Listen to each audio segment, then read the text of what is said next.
Assalamualaikum warahmatullahi wabarakatuh. Selamat pagi anak-anak. Baik, di sini langsung saja ya. Ibu akan menjelaskan materi tentang radioaktivitas dan teknologi nuklir.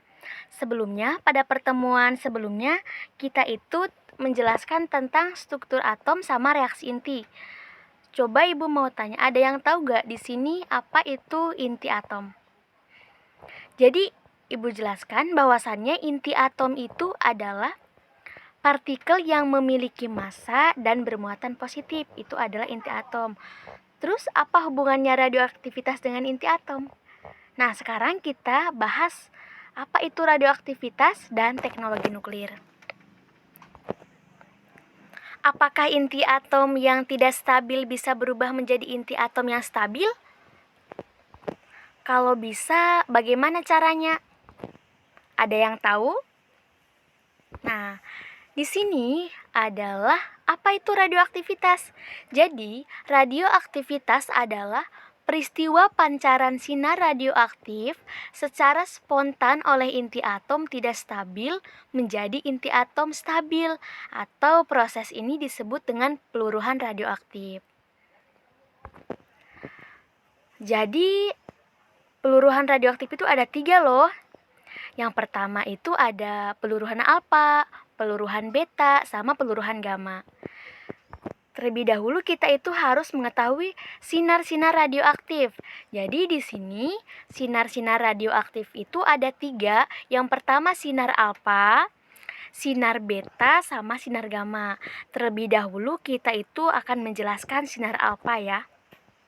Sinar alfa itu adalah sinar yang dipancarkan oleh unsur radioaktif, di mana sifat dan karakteristiknya itu yang pertama, sinar alfa merupakan inti helium, dapat menghitamkan pelat film, mempunyai daya tembus yang paling lemah, dan dapat dibelokkan oleh medan listrik dan medan magnet. Jadi itu adalah sifat dan karakteristik sinar alfa. Sekarang jadi sinar alfa itu jadi kita harus mengetahui sinar alfa itu bagaimana peluruhannya gitu. Di sini ada juga bahwasannya sinar alfa itu adalah ada juga yang menyebutkan sifat dan karakteristiknya itu mempunyai jangkauan beberapa sentimeter di udara dan 102 mm di dalam logam. Nah, sinar alfa ini suatu inti yang tidak stabil dapat meluruh menjadi inti yang lebih ringan dengan memancarkan partikel alfa atau inti helium. Pada peluruhan alfa terjadi bebasan energi gitu. Nah, di sini juga sinar alfa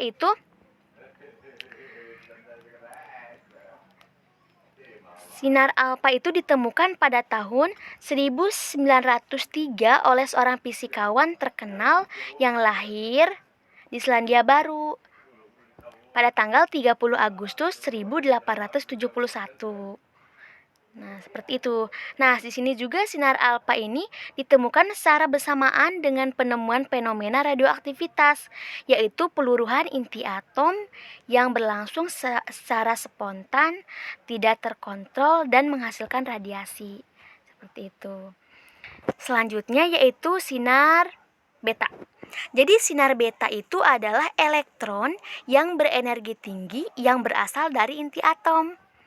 Terus apa sifat dan karakteristiknya? Yang pertama, mempunyai daya ionisasi yang lebih kecil dari sinar alfa, mempunyai daya tembus yang lebih besar dari sinar alfa, dapat dibelokkan oleh medan listrik dan medan magnet. Nah, di sini itu ada juga radiasi sinar beta. Jadi radiasi sinar beta itu ada emisi dipancarkan dalam 3 modus. Yang pertama negatron, positron, dan elektron capture. Apa itu? Jadi bahwasannya negatron itu adalah elektron dipancarkan dari inti, terutama oleh inti yang kaya neutron. Emisinya disertai dengan pancaran antineutron atau kekekalan momentum gitu. Jadi kalau negatron itu elektron dipancarkan dari inti, terutama oleh inti yang kaya neutron, seperti itu. Yang kedua itu positron. Jadi positron itu dipancarkan dari inti atom, terutama inti yang kaya proton. Jadi beda dong, kalau negatron itu yang kaya neutron, kalau yang positron itu yang kaya proton. Terus bagaimana dengan electron capture? Jadi suatu modus mengurangi nomor atom Z, namun besarnya nomor massa A dipertahankan. Itu adalah electron capture. Yang selanjutnya adalah sinar gamma. Jadi sinar gamma adalah radiasi elektromagnetik yang terpancar dari inti atom dengan energi yang sangat tinggi yang tidak memiliki massa maupun muatan. Sinar gamma itu terpancar ketika sebuah inti memancarkan sinar alfa dan sinar beta. Terus karakteristiknya bagaimana? Nah, sinar gamma tidak memiliki jangkauan maksimal di udara. Semakin jauh dari sumber intensitasnya, maka semakin kecil. Mempunyai daya ionisasi paling lemah, tetapi dia itu mempunyai daya tembus paling besar. Tidak membelok dalam medan listrik dan medan magnet. Radiasinya itu terjadi bersama-sama dengan emisi alfa dan beta ketika atom kembali dari keadaan transisi keadaan dasar. Nah, di sini ada peluruhan alfa sama peluruhan beta. Nih, disimak ya teman-teman. Ini ada peluruhan alfa sama peluruhan betanya. Nah, di sini juga ada ilustrasi daya tembus sinar alfa dan sinar beta sama sinar gamma. Nah, daya tembusnya tuh bagaimana? Nah, jadi kalau daya tembus sinar, pertama kita itu harus mengetahui daya tembus sinar alfa tuh kayak gimana sih? Nah, kita perlu lihat dulu bahwasannya daya tembus yang paling kecil itu adalah di sinar alfa. Coba kita perhatikan gambarnya bahwa daya tembus paling kecil itu ada di sinar alfa. Menembusnya itu hanya selembar kertas. Coba kita tengok lagi di sinar beta. Sinar beta itu daya tembusnya itu lebih besar dari sinar alfa, tetapi lebih kecil dari sinar beta. Menembus beberapa milimeter aluminium. Sedangkan sinar gamma itu adalah sinar daya tembusnya itu paling besar. Kita bisa lihat juga ya di sini di ilustrasi ini bahwa yang paling kecil daya tembusnya itu adalah sinar alfa. Terus yang kedua itu yang lebih besar dari sinar alfa tetapi lebih kecil dari sinar beta, dari sinar gamma itu adalah sinar beta.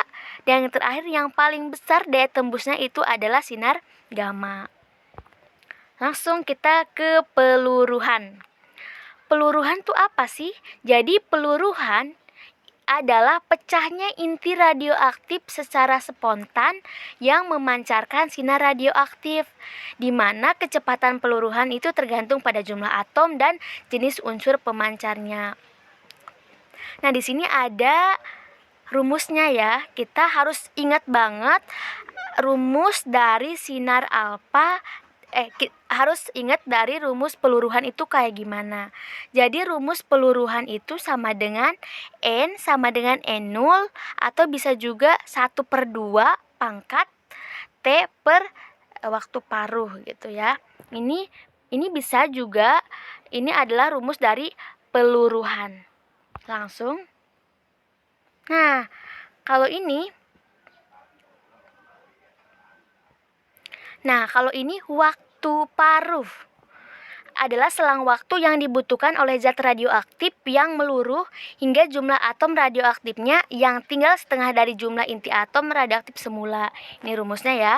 Terus hubungan dengan jumlah atom inti baik semula dan sudah peluruhan adalah nih. Kalau yang ini adalah rumus dari waktu paruhnya, sama kayak yang tadi. Ini adalah rumusnya.